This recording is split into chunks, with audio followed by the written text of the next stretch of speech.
Bienvenidas y bienvenidos nuevamente a una sesión más de Aprende en Casa 2. Mi nombre es Lourdes de Santos Arellano. Soy profesora de Historia, maestra en las Escuelas Secundarias Técnicas número 41 y 71. Yo soy Enrique Rodal. Muchas gracias por acompañarnos hoy.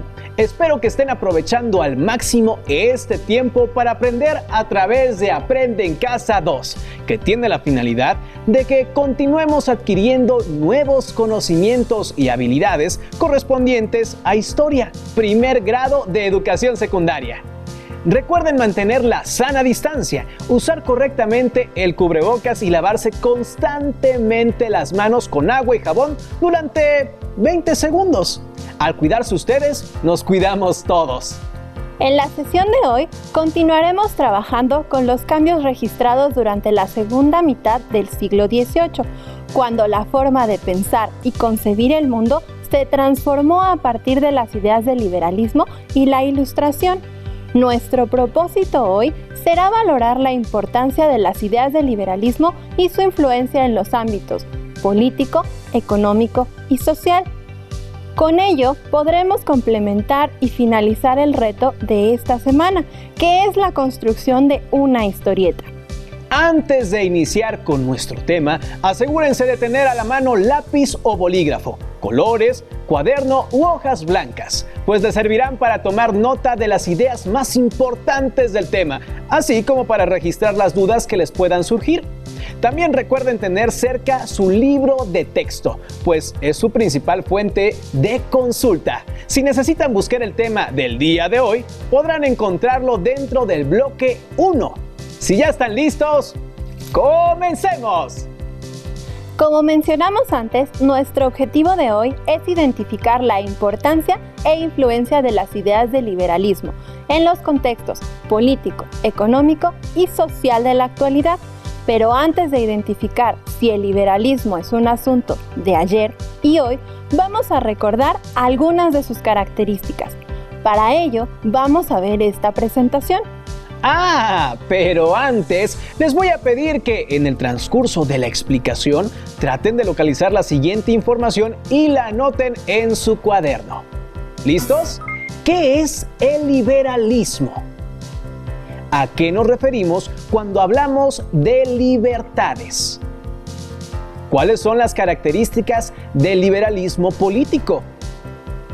¿Qué clase de gobierno plantea el liberalismo político?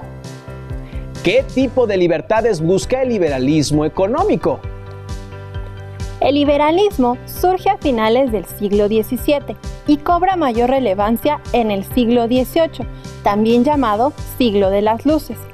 Se desarrolla en Europa, principalmente en Francia, con pensadores como Montesquieu y en Gran Bretaña con John Locke.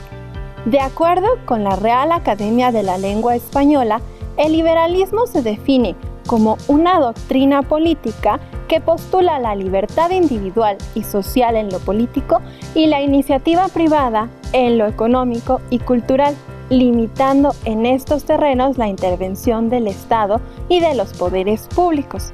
Por lo tanto, para nuestro tema de hoy podemos identificar 3 ámbitos clave del liberalismo: el ámbito social, el político y el económico. En el ámbito social, el liberalismo postula la libertad como un derecho, pues de acuerdo con los pensadores ilustrados, la libertad es un estado natural del ser humano que le permite tomar decisiones sin depender de otros. Algunos ejemplos de las libertades que plantearon los pensadores liberales e ilustrados son la libertad de prensa, de expresión, de asociación y la libertad de culto, que está ligada al laicismo y a la separación de la Iglesia y el Estado. En el ámbito político, sus características son la igualdad ante la ley y el derecho de ciudadanía, lo que otorga a las personas derechos y libertades individuales, en oposición al absolutismo que postulaba la soberanía popular. Esto significa la creación de un Estado organizado en una república representativa, donde existe un gobierno con división de poderes y, tanto este como las leyes, se someten a la voluntad de los ciudadanos libres. Además, Dicho Estado está obligado a salvaguardar el bienestar de sus ciudadanos. Dentro del ámbito económico, gracias al liberalismo, se dio la transición de una economía totalmente regulada por el Estado a una de libre comercio. Sus principales características son el fomento a la propiedad privada, la libertad de comercio y la reducción de las regulaciones impuestas por los gobiernos, lo cual sentaría las bases del capitalismo. Muchos de los aspectos que mencionamos en la presentación se parecen a situaciones que están presentes en nuestras sociedades actuales. ¿No es así? Así es. La concepción de Estado y la sociedad moderna que idearon los pensadores liberales en el siglo XVIII siguen vigentes hoy en día. Para identificar la importancia del liberalismo en el pasado y su influencia en el presente, te vamos a dar algunos ejemplos de cómo se reflejan en los aspectos social, económico y político en el México actual. Les sugiero que vayan tomando nota en su cuaderno de lo que vamos a revisar, pues recuerden que esta información les va a ayudar a completar su historieta, nuestro reto de esta semana. Para identificar la importancia del liberalismo en el ámbito social, realizaremos un pequeño viaje a la Francia de finales del siglo XVIII. A través del siguiente texto, conoceremos un poco de la historia de la Revolución Francesa y de la historia de una mujer muy interesante. Fíjense muy bien quién es esa mujer y anoten en su cuaderno las ideas del liberalismo que identifiquen. Durante el siglo de las luces, los grandes pensadores ilustrados comenzaron a plantear críticas al sistema establecido de la monarquía absoluta, sugiriendo el cambio de este modelo hacia la democracia y la república, un sistema donde todos gozaran de derechos naturales y fueran capaces de compartir el poder de decisión del Estado que, hasta entonces, solo tenía el rey. Los pensadores ilustrados y las consecuentes revoluciones burguesas planteaban ideas muy liberales. Sin embargo, no eran suficientemente liberales para que sus postulados de igualdad de derechos incluyeran a las mujeres, a los pobres y a las personas de otras etnias. Luego de la Revolución Francesa, los burgueses en la Asamblea Nacional escribieron la Declaración de los Derechos del Hombre y el Ciudadano, que contemplaba los derechos naturales de los ciudadanos franceses. Sin embargo, a las mujeres no les concedía la ciudadanía. En respuesta a esta situación, Marie Olympe de Gouges, una dramaturga, panfletista y literata francesa, escribió la Declaración de los Derechos de la Mujer y la Ciudadana. En su obra, Olympe hablaba sobre los derechos naturales como la libertad y el derecho a la propiedad, la libertad de opinión y de imprenta, el derecho a la seguridad, la resistencia a la opresión y la participación en la creación de la ley, que tanto mujeres como hombres debían gozar por ser naturales al ser humano. Si una mujer tiene el derecho de subir al cadalso, debe tener igualmente el de subir a la tribuna, escribió Olympe respecto a que las mujeres debían también, igual que los hombres, tener el derecho de ocupar puestos públicos.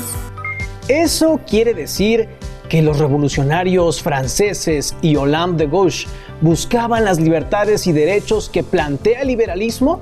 Exactamente. Los revolucionarios franceses pretendían que el pueblo fuera acreedor a libertades y derechos, y Olympe de Gouges buscaba que esos mismos derechos le fueran otorgados a las mujeres, de modo que ellas, al igual que los hombres, pudieran expresar y publicar sus opiniones, además de tener el derecho de participar en la vida política de su país, cosa que hasta entonces se les había negado por el simple hecho de ser mujeres.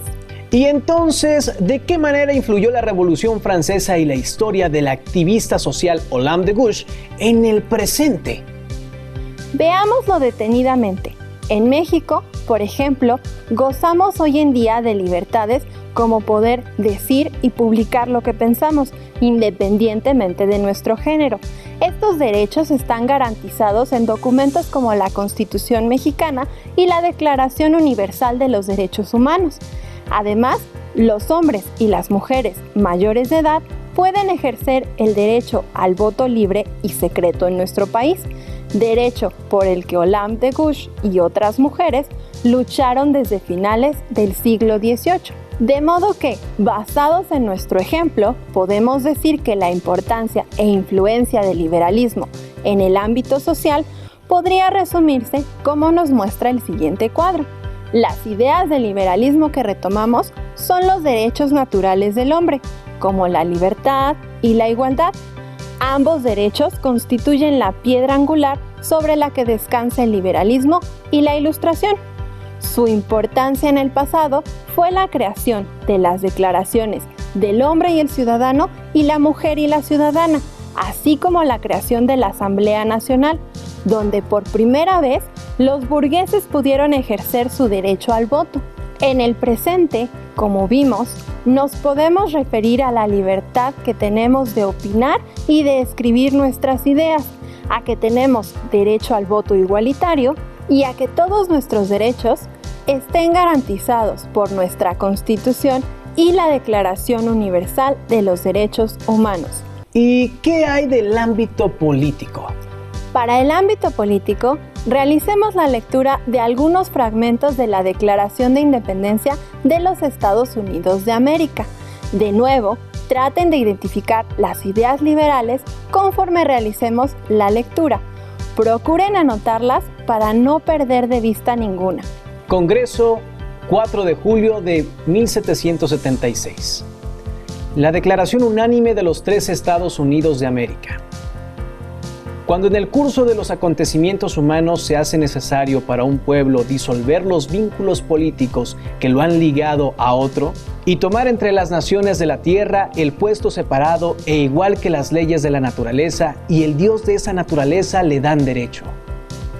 Un justo respeto al juicio de la humanidad exige que declare las causas que lo impulsan a la separación. Sostenemos como evidentes verdades que todos los hombres son creados iguales, que son dotados por su Creador de ciertos derechos inalienables, que entre estos están la vida, la libertad y la búsqueda de la felicidad, que para garantizar estos derechos se instituyen entre los hombres los gobiernos, que derivan sus poderes legítimos del consentimiento de los gobernados. El pueblo tiene el derecho a reformarla o abolirla e instituir un nuevo gobierno que se fundamente en dichos principios y a organizar sus poderes en la forma que a su juicio ofrecerá las mayores posibilidades de alcanzar la seguridad y la felicidad. Por lo tanto, los representantes de los Estados Unidos de América, convocados en Congreso General, apelando al Juez Supremo del mundo por la rectitud de nuestras intenciones, en nombre y por la autoridad del buen pueblo de estas colonias, solemnemente hacemos público y declaramos que estas colonias unidas son, y deben serlo por derecho, estados libres e independientes, que quedan libres de toda lealtad a la corona británica y que toda vinculación política entre ellas y el Estado de la Gran Bretaña queda y debe quedar totalmente disuelta, y que, como estados libres o independientes, tienen pleno poder para hacer la guerra, concertar la paz, concertar alianzas, establecer el comercio, efectuar los actos y providencias que tienen derecho los estados independientes. Enrique, dime, ¿cuáles ideas del liberalismo identificaste en el texto? Bueno, yo me di cuenta que el texto menciona que todos los hombres son creados iguales.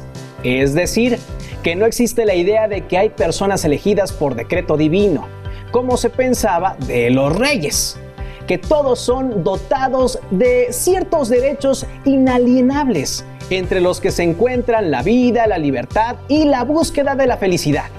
Sí, muy bien. Y también nos habla del gobierno, fundado a partir de la autoridad del pueblo. Hace alusión a la división de poderes y a que ningún pueblo debe estar sometido a otro. De ahí que las 13 colonias de América declararan su independencia de Inglaterra. Muy interesante. Pero eso, ¿cómo influye en el presente de México? Bueno, tiene influencia en el presente porque el gobierno de México y de muchos otros países en el mundo hoy se constituyen como una república libre y soberana. Es decir, que tenemos un gobierno democrático y liberal, donde todos los ciudadanos tienen el derecho a participar en las decisiones de su gobierno y a votar y ser votados. Así es. Además, el sistema republicano establece la división de poderes, que está presente en el gobierno de nuestro país. Los poderes ejecutivo, legislativo y judicial, en los cuales se organiza nuestro gobierno, se encargan de velar por los intereses del pueblo y de vigilar que exista un equilibrio entre esos poderes, de manera que ninguno se imponga sobre el otro. Y lo más importante es que hoy en México, todos los ciudadanos mexicanos desde nuestro nacimiento gozamos con los mismos derechos y libertades. De hecho, la Constitución de 1857 se basó en algunos de los principios de la Declaración de Independencia de los Estados Unidos de América, a la que dimos lectura. Para muestra, un botón. Escuchen con atención. Constitución Política de la República Mexicana, sobre la indestructible base de su legítima independencia, proclamada el día 16 de septiembre de 1810 y consumada el 27 de septiembre de 1824. Título primero, sección primera, de los derechos del hombre. Artículo primero. El pueblo mexicano reconoce que los derechos del hombre son la base y el objeto de las instituciones sociales. Artículo segundo. En la República, todos nacen libres. Los esclavos que pisen el territorio nacional recobrarán por ese solo hecho su libertad y tienen derecho a la protección de las leyes. Artículo tercero. La enseñanza es libre. Artículo cuarto. Todo hombre es libre para abrazar la profesión, industria o trabajo que le acomode, siendo útil y honesto. Artículo quinto. Nadie puede ser obligado a prestar trabajos personales sin la justa retribución y sin su pleno consentimiento. Artículo sexto. La manifestación de las ideas no puede ser objeto de ninguna inquisición judicial o administrativa, sino en el caso de que ataque la moral, los derechos de tercero, provoque a algún crimen o delito o perturbe el orden público. Artículo séptimo. Es inviolable la libertad de escribir y publicar escritos sobre cualquier materia.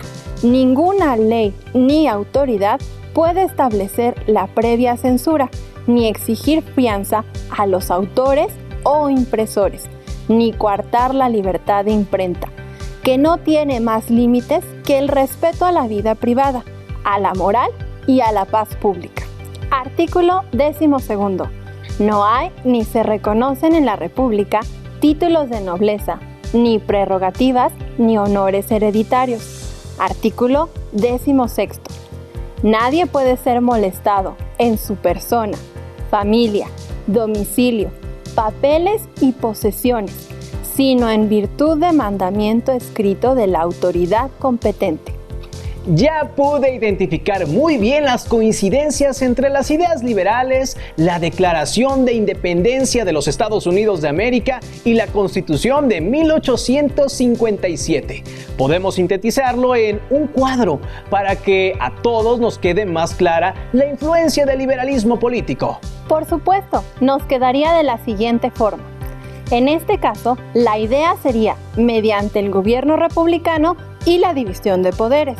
Su importancia en el pasado consistió en alentar las ideas de libertad e independencia de las colonias inglesas y españolas en América, mientras que su influencia en el presente se encuentra en que México es un país republicano gobernado por los poderes ejecutivo, legislativo y judicial, donde los ciudadanos pueden participar en el ámbito político al votar y ser votados.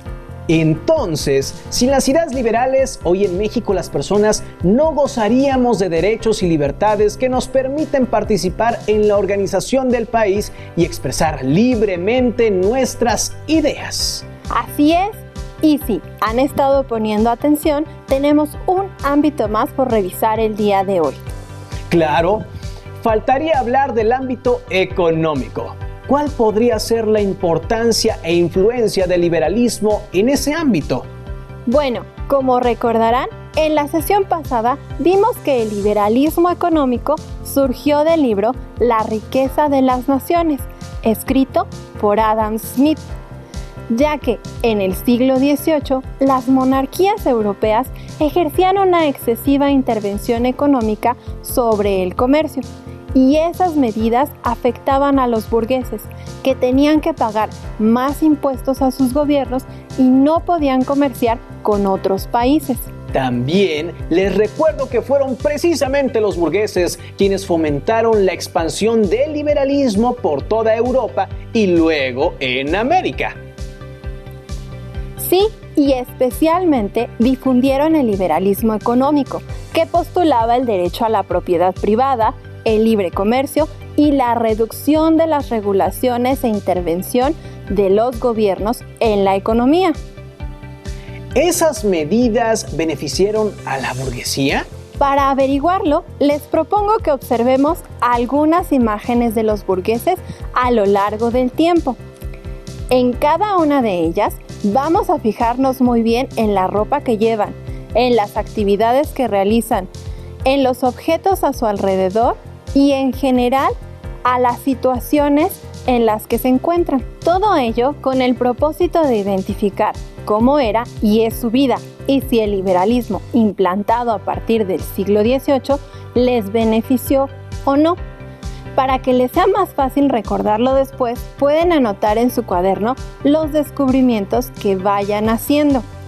Nuestra primera imagen es una pintura de 1514 del Renacimiento flamenco, antes de la época del liberalismo, y se llama El cambista y su mujer. La segunda imagen se llama El diputado de la Convención Michel Gerard y su familia. Es una pintura realizada en Francia en la segunda mitad del siglo XVIII, el siglo del liberalismo. A mediados del siglo XIX ya había fotografías, por eso nuestra tercera imagen, que pertenece a ese siglo, nos muestran las fotos de los hermanos Pereire, integrantes de una familia francesa que fue dueña de bancos, ferrocarriles, periódicos, entre otros negocios. En la cuarta imagen podemos observar a Henry Ford II, el nieto del fundador de la compañía de autos Ford. La foto es de la segunda mitad del siglo XX. Enrique, ¿qué notaste sobre la forma de vida de los burgueses a lo largo de nuestras imágenes? En general, noté que los burgueses usaban ropa fina y vivían cómodamente y cada vez con más lujos, especialmente a partir de la imagen del siglo XVIII. Creo que se nota una diferencia entre la forma en que viven los burgueses y el resto de la población. Esto es porque los gobiernos comenzaron a adoptar la política económica del liberalismo a partir del siglo XVIII, y esto permitió que los burgueses pudieran comerciar más fácilmente, sin tener que pagar tantos impuestos y llevando las mercancías dentro y fuera de sus países. Por ejemplo, España en esa época comenzó a permitir que países como Inglaterra y Francia comerciaran sus productos en sus colonias en América, entre ellas la Nueva España, es decir, comenzó a existir un libre comercio. Y unos años más tarde, en la época de la Revolución Industrial, esas medidas se verían consolidadas cuando los burgueses se volvieron dueños de las fábricas y las máquinas, lo que propició un mayor movimiento de mercancías que derivaría en el capitalismo y beneficiaría a los burgueses, convirtiéndolos en la clase social más favorecida. Es muy interesante, maestra, ver cómo una idea del pasado se relaciona con tantos hechos históricos e influye en situaciones de nuestro presente. Muy cierto. Y en el caso del liberalismo económico, podemos notar cómo ha influido en la economía capitalista hasta nuestros días. Lo vemos en los tratados y acuerdos que distintos países o regiones del mundo han tomado para permitir el libre comercio, de modo que la compra y venta de materias primas y mercancías sea más fácil al otorgar concesiones, como menores pagos de impuestos, lo que fomenta la globalización, no solo económica, sino también cultural. Como podemos ver en el mapa, algunos de estos tratados de libre comercio actuales son el Acuerdo Comercial Asia-Pacífico, el Espacio Económico Europeo, la Comunidad Económica Africana, el Mercosur y el más cercano a nosotros, el Tratado entre México, Estados Unidos y Canadá, TMEC, aunque no es el único en el cual participa nuestro país. En el ámbito económico también hay una gran influencia y relación del liberalismo con la actualidad. Podríamos resumirlo así como lo hicimos con los otros ámbitos para que podamos completar nuestras anotaciones del tema de hoy. Por supuesto, aquí tenemos nuestro último cuadro. Observamos que en el ámbito económico, la idea del liberalismo que retomamos es el libre comercio. Su importancia en el pasado es que benefició la consolidación de la burguesía como clase social dominante, que, como vimos en las fotografías, se caracteriza por tener un buen estilo de vida. También ayudó a disminuir los impuestos de importación y exportación, lo cual permitió fomentar el comercio y lograr que España aceptara el comercio de sus colonias con otros países. Su importancia en el presente radica en los tratados de libre comercio entre diferentes países o regiones del mundo, lo cual ha contribuido a la globalización económica y cultural. Vaya, no me imaginaba que el liberalismo pudiera tener tanta influencia en todos esos aspectos de nuestro tiempo. Con lo que hemos visto hoy, podemos decir que sí, pues aunque el liberalismo es un movimiento que surgió en la última década del siglo XVII, sigue siendo importante en las sociedades del siglo XXI, puesto que notamos su influencia en los derechos que gozamos en la organización política de muchos países y en la forma en que se conduce la economía mundial. Para concluir nuestra revisión del tema, es momento de completar nuestro reto de la semana. Así es, recordemos que el reto que empezamos la primera sesión de esta semana fue la elaboración de una historieta. En ella debe concentrarse la información de lo visto durante la semana, es decir, primero, las características de la monarquía absoluta y la sociedad estamental. Segundo, el origen del liberalismo y sus principales ideas. Tercero, la influencia de la burguesía en la difusión del liberalismo. Con el tema del día de hoy, vamos a agregar a nuestra historieta las notas que tomamos sobre la importancia social, política y económica del liberalismo en el pasado, así como un ejemplo de cada ámbito que refleje la influencia del liberalismo en la actualidad. Para que elabores un muy buen trabajo, toma en cuenta que las historietas se construyen a partir de los temas vistos durante la semana, los cuales deben relacionarse entre sí. Como sabes, en la historieta se observan ilustraciones o globos de texto con los diálogos de los personajes y pueden llevar onomatopeyas, que son los sonidos de la historia. Recuerden que pueden recurrir a su libro de texto para completar este trabajo, así como los materiales disponibles en la página de Aprende en Casa. ¡Listo! Terminamos por hoy. Aunque aún nos queda mucha historia por explorar y descubrir, no olviden compartir con su familia lo que han aprendido el día de hoy.